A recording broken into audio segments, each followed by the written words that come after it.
अखिल भारतीय किसान सभा का गठन कहाँ और कब हुआ? अखिल भारतीय किसान सभा का गठन कहाँ और कब हुआ? तो लखनऊ, ऑप्शन नंबर सी बिल्कुल सही है, लखनऊ 1936 में। अगला प्रश्न है, गदर पार्टी की स्थापना किसने और कब की? गदर पार्टी की स्थापना किसने और कब की? तो लाला हरदयाल ने 1913 ईस्वी में किया था। ऑप्शन नंबर सी सही है। अगला प्रश्न है, स्वराज पार्टी के अध्यक्ष कौन है? स्वराज पार्टी के अध्यक्ष कौन है? तो स्वराज पार्टी के अध्यक्ष हैं Chittaranjan Das. Option number C सही है। अगला प्रश्न है, जलियांवाला बाग हत्याकांड की जांच के लिए सरकार ने किस समिति का गठन किया था?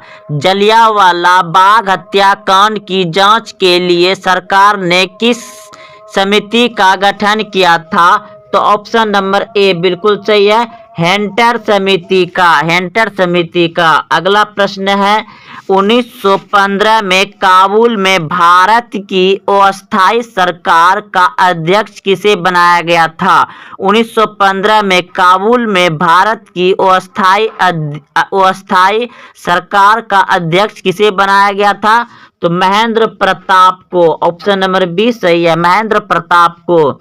अगला प्रश्न है, बंगाल विभाजन के परिणाम स्वरूप किस आंदोलन की शुरुआत हुआ था? तो स्वदेशी आंदोलन। ऑप्शन नंबर बी सही है, स्वदेशी आंदोलन।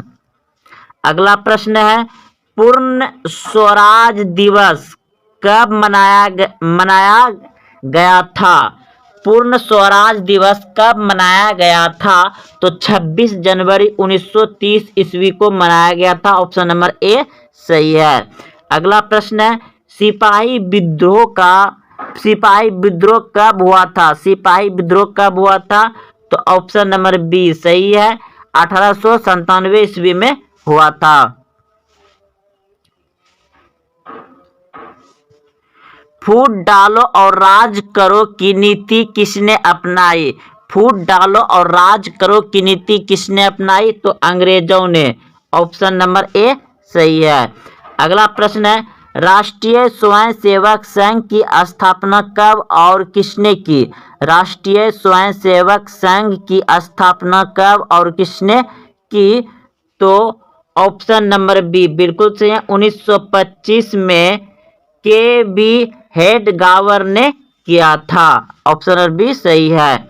अगला प्रश्न है, ब्राह्म समाज की स्थापना किसने की? ब्राह्म समाज की स्थापना किया था राजा राम मोहन राय ने। ऑप्शन नंबर ए सही है, ब्राह्म समाज की स्थापना किसने की थी? राजा राम मोहन राय ने। अगला प्रश्न है, टीपू सुल्तान कहाँ का शासक था? टीपू सुल्तान शासक थे, तो टीपू सुल्तान शासक थे मैसूर का। ऑप्शन नंबर ए सही है, मैसूर। अगला प्रश्न है, इंग्लैंड में सभी स्त्री एवं पुरुषों को वैक्स मताधिकार कब प्राप्त हुआ? यानी कि दोस्तों इंग्लैंड में महिला और पुरुष को मतदान करना यानी वोट देने का अधिकार कब प्राप्त हुआ? तो 1918 ईस्वी में। ऑप्शन नंबर सी सही है, 1918 ईस्वी में। अगला प्रश्न है, प्राचीन काल में किस स्थल मार्ग से एशिया और यूरोप का व्यापार होता था? प्राचीन काल में किस स्थल मार्ग से एशिया और यूरोप का व्यापार होता था? तो रेशम मार्ग से। ऑप्शन नंबर बी सही है, रेशम मार्ग से। अगला प्रश्न है, आधुनिक युग में अर्थव्यवस्था के क्षेत्र में होने वाली सबसे बड़ी क्रांति कौन सी है? आधुनिक युग में अर्थव्यवस्था के क्षेत्र में होने वाली सबसे बड़ी क्रांति कौन सी है? तो औद्योगिक क्रांति। ऑप्शन नंबर बी सही है, औद्योगिक क्रांति। अगला प्रश्न है, अंतर्राष्ट्रीय यानी कि विश्व और श्रमिक यानी कि मजदूर संगठन की स्थापना किस वर्ष हुई? अंतर्राष्ट्रीय श्रमिक संगठन की स्थापना किस वर्ष हुई? तो 1919 में। ऑप्शन नंबर बी सही है, 1919 ईस्वी में। अगला प्रश्न है, औद्योगिक नीति घोषणा कब जारी हुआ था? औद्योगिक नीति घोषणा कब जारी हुआ था? तो जुलाई 1980 में, जुलाई 1980 में। ऑप्शन नंबर ए सही है, जुलाई 1980 में। अगला प्रश्न है आपका, चौरी चौरा कांड के बाद महात्मा गांधी ने किस आंदोलन को वापस लिया? चौरी चौरा कांड के बाद महात्मा गांधी ने किस आंदोलन को वापस लिया? तो असहयोग आंदोलन को वापस लिया था। ऑप्शन नंबर ए सही है। अगला प्रश्न है, तीन कठिया प्रणाली किन पर लागू हुई थी? तीन कठिया प्रणाली किसानों पर लागू हुई थी। ऑप्शन नंबर डी सही है। अगला प्रश्न है, वल्लभ भाई पटेल को सरदार की उपाधि किस किसान आंदोलन के दौरान दी गई? वल्लभ भाई पटेल को सरदार की उपाधि किस किसान आंदोलन के दौरान दी गई? तो बारदोली आंदोलन के दौरान दी गई थी। अगला प्रश्न है, पूर्ण स्वराज की मांग का प्रस्ताव कांग्रेस के किस वार्षिक अधिवेशन में पारित हुआ?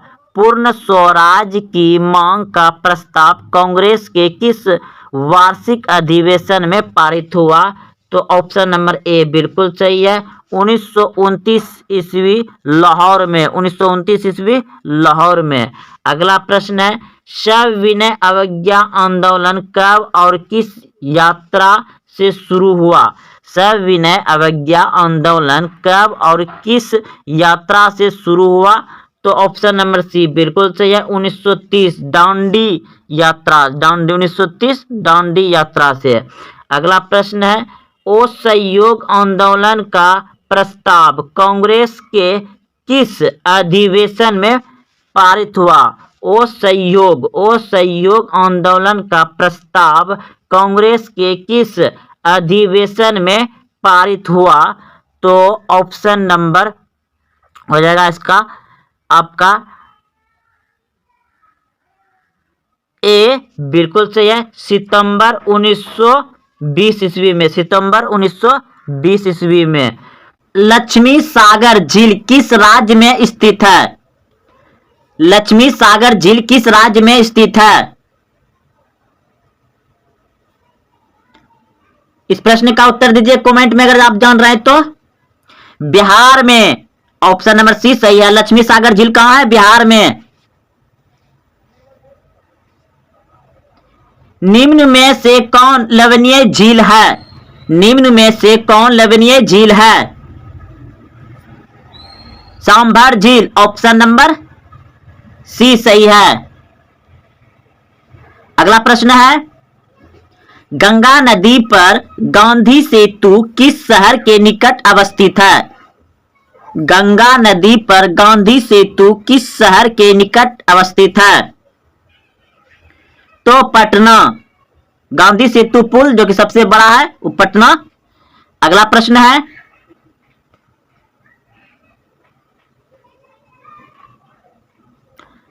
कौन सी नदी भ्रंश घाटी से होकर बहती है?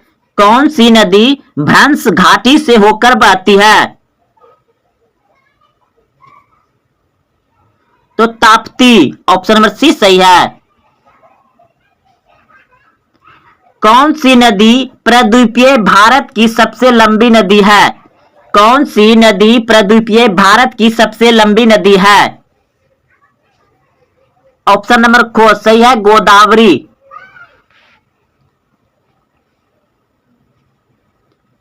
सिंधु जल समझौता कब हुआ था?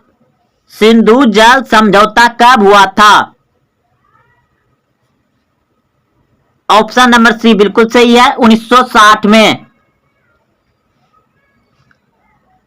सांगोपो किस नदी का उपनाम है? सांगोपो किस नदी का उपनाम है?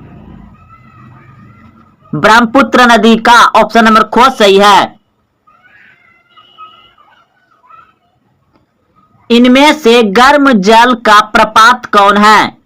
इनमें से गर्म जल का प्रपात कौन है? ब्रह्मकुंड, ऑप्शन नंबर सी सही है।